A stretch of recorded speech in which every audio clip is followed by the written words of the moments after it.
Cultural sensitivity in communication and audience awareness in message design are super crucial, especially when you're trying to connect with diverse groups. I'm here to discuss cultural sensitivity in communication and audience awareness in message design. Cultural sensitivity in communication. Cultural sensitivity in communication means being aware of and respecting the cultural differences, values, and nuances of your audience to effectively convey your message without offending or miscommunicating. Audience awareness in message design.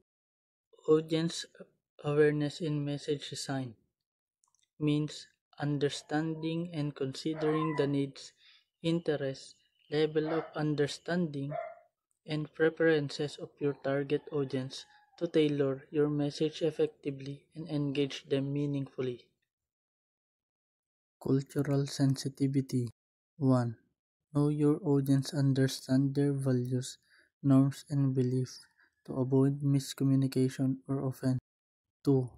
Be aware of cultural nuances, idioms, gestures, and expressions can have different meanings in different cultures.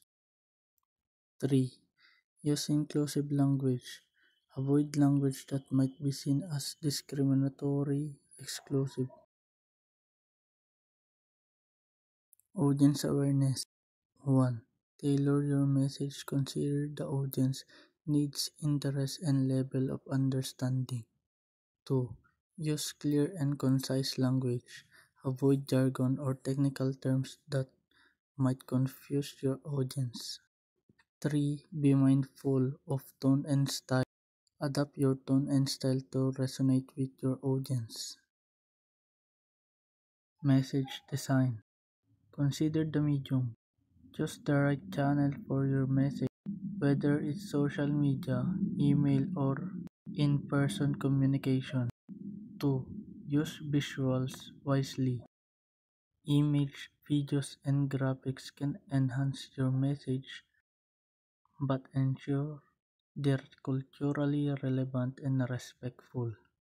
3. Be aware of power dynamics. Consider the social and cultural context of your audience and avoid coming across as insensitive or paternalistic.